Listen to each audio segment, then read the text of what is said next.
रामनगर गांव में सरला अपनी दो पोतियों रजनी और सुधा के साथ रहती है।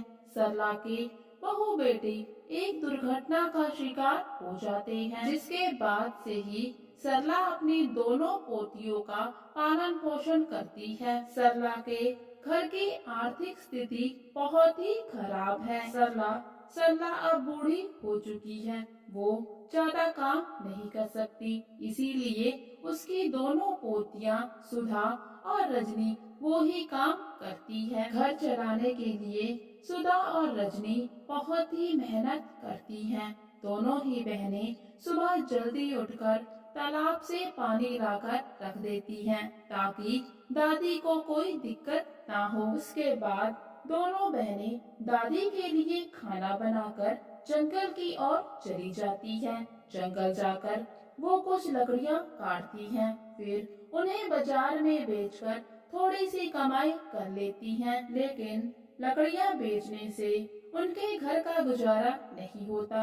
उनकी आर्थिक स्थिति अभी भी कुछ ज्यादा बेहतर नहीं है। और फिर एक रात जब सुधा और रजनी दादी माँ के साथ बैठकर रात का खाना खा रही होती हैं, तो उस समय रजनी अपनी दादी से कहती है, दादी, क्या हम जीवन भर यूं ही कष्ट का जीवन जिएंगे?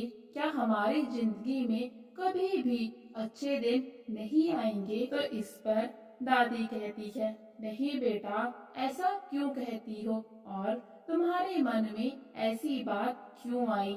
ईश्वर हम सब की परीक्षा लेता है। इस समय हमारा भी परीक्षा का समय चल रहा है, और तुम देखना, जैसे ही हमारी परीक्षा खत्म होगी तो ईश्वर हमारे पर भी कृपा करेंगे। तुम बस कभी भी गलत रास्ता मत अपनाना, कभी भी किसी का अनादर मत करना, जितना हो सके दूसरों की मदद करना, तभी ईश्वर हमारी मदद करेंगे। दादी माँ की बातें सुनकर सुधा भी कहती है, हाँ रजनी, दादी माँ बिल्कुल ठीक कह रही हैं। और फिर सुधा कहती है, लकड़ियाँ बेचकर हम दोपहर तक वापस आ जाते हैं। उसके बाद सारा दिन कोई काम नहीं होता, तो फिर क्यों ना हम मूर्तियाँ बनाकर बेचने का काम भी शुरू कर दें। तो इस पर रजनी और दादी माँ भी मान जाती हैं। और फिर अगले दिन जब सुधा और रजनी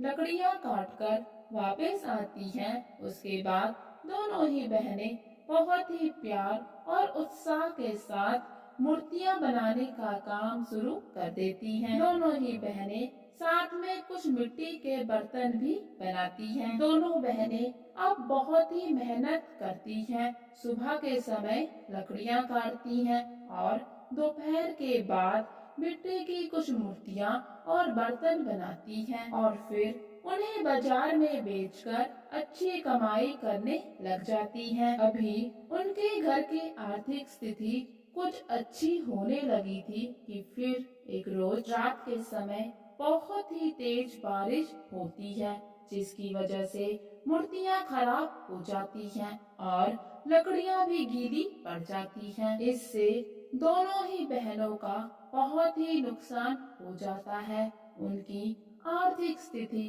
अब पहले से भी ज्यादा खराब हो जाती है। पहले कम से कम उनके घर में खाने के लिए अनाज होता था, लेकिन अब हालात ऐसे हो चुके हैं कि उनके घर में खाने के लिए अनाज भी नहीं है। और फिर जब कुछ ही दिनों के बाद धूप आती है, तो दोनों बहनें बचे हुए मूर्तियाँ और लकड़ियों को धूप में सुखाकर उन्हें बाजार में बेचती हैं। लकड़ियाँ और मूर्तियाँ बेचकर जो भी पैसे मिलते हैं, उससे वो खाने का कुछ सामान लेकर आ जाती हैं। रास्ते में आते समय उनको एक बूढ़ी औरत मिलती है। बूढ़ी औरत उनसे कहती है, बेटा, मैंने पिछले 3 दिनों से कुछ भी नहीं खाया है और अब तो भूख के कारण ऐसा लगता है जैसे कि प्राण ही निकल जाएंगे। क्या तुम्हारे पास कुछ खाने को है तो इस बुढ़िया को दे दो। सुधा और रजनी एक दूसरे को देखते हैं और सोचते हैं कि शायद इस बूढ़ी अम्मा को अनाज की जरूरत उनसे ज्यादा है। तो वो अपनी पोटली में से कुछ चावल निकालकर उस बूढ़ी अम्मा को दे देते हैं और थोड़े से चावल अपनी बूढ़ी दादी के लिए बचा लेते हैं। सुधा और रजनी का अपनी दादी के लिए प्यार और दूसरों के लिए त्याग की भावना देखकर वो बूढ़ी औरत बहुत ही खुश हो जाती है और फिर वो सुधा और रजनी से कहती है, बेटी, मैं तुम दोनों की दयालु हृदय देखकर बहुत ही खुश हूँ। मेरे पास एक बैल है, इसे तुम रख लो। इस पर सुधा कहती है, देखिए दादी अम्मा, आपको भूख लगी थी तो हमने आपको खाना दे दिया, लेकिन हम खुद इतने गरीब हैं कि हम इस बैल को नहीं पाल सकते, इसलिए इसे आप ही रखिए और हमें इसके लिए माफ करिए। तो इस पर बूढ़ी अम्मा कहती है कि नहीं नहीं बेटी, ये बैल तुम्हें तकलीफ नहीं देगा, बल्कि तुम्हारी सारी तकलीफें दूर कर देगा। तुम इस बैल से जो कुछ भी मांगोगे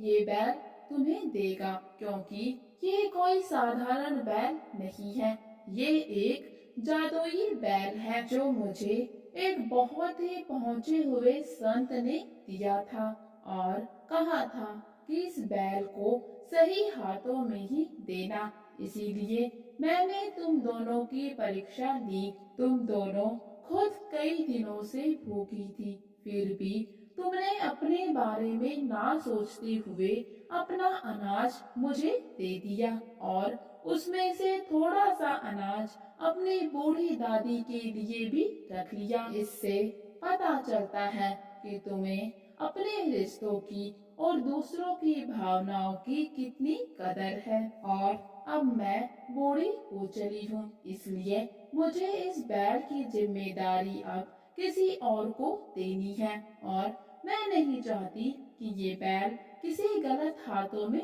चला जाए। इसलिए मैंने तुम्हारी परीक्षा ली और तुम दोनों उसमें पास हो गई। अब ये बैल की जिम्मेदारी मैं तुम्हें सौंपती हूँ। इस बैल को अपने परिवार का सदस्य की तरह रखना। और फिर दोनों ही बहनें बैल को घर ले आती है। बैल को देखते ही उनकी दादी उनसे कहती है, ये क्या बेटा, आज तुम ये बैल कहाँ से ला रही हो? और फिर सुधा कहती है, दादी माँ, आज से ये बैल हमारे साथ हमारे घर में रहेगा। तो इस पर दादी माँ कहती है, अरे बेटा, हमारे खुद के तो खाने के लाले पड़े हैं, हमारे पास अपने खाने के लिए कुछ भी नहीं, फिर इस बैल को तुम यहाँ क्यों ले आई? ये बेचारा बैल हमारे घर में तो भूखा प्यासा ही मर जाएगा। और फिर सुधा अपनी दादी को सारी बात बताती है और ये भी बताती है कि ये कोई मामूली बैल नहीं है, ये एक जादुई बैल है। और फिर रात के समय सुधा बैल से कहती है कि बैल भैया, मुझे, रजनी को और दादी माँ को अच्छी सी थाली परोस कर दो। सुधा के बोलते ही तीनों की थालियाँ वहाँ पर आ जाती हैं। बैल के आ जाने से सुधा, रजनी और दादी माँ की जिंदगी संवर जाती है। उनकी अच्छे दिन शुरू हो जाते हैं।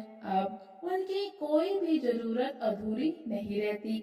उनके घर की आर्थिक स्थिति पहले से भी ज्यादा बेहतर हो जाती है। लेकिन फिर एक दिन सुधा के पड़ोस में ही रहने वाली एक औरत ये सब कुछ देखती है कि सुधा के घर की आर्थिक स्थिति दिन प्रतिदिन अच्छी होती जा रही है। तो वो सोचने लगती है कि सुधा आखिर ऐसा कौन सा काम करती है जिससे उसे इतनी अच्छी आमदनी हो रही है। तो फिर वो सुधा के गतिविधियों में ध्यान रखना शुरू कर देती है। और एक रोज जब सुधा पैर से खाना मांग रही होती है तो ये सब सुधा के पड़ोस में रहने वाली लता देख लेती है और उसे जादुई बैल के बारे में पता चल जाता है। और फिर वो अपने पति को सारी बात बता देती है और अब दोनों पति पत्नी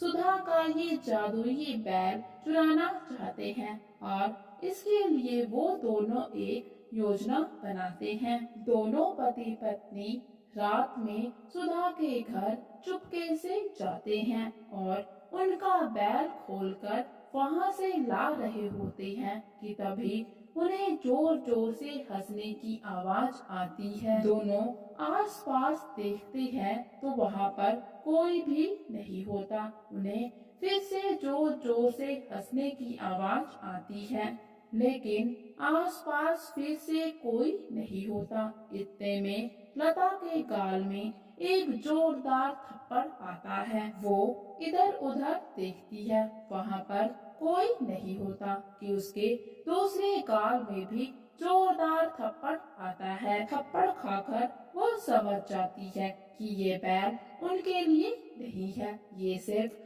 सुधा और उसके परिवार के लिए है। दरअसल बैल की रक्षा करने के लिए वही बूढ़ी औरत आती है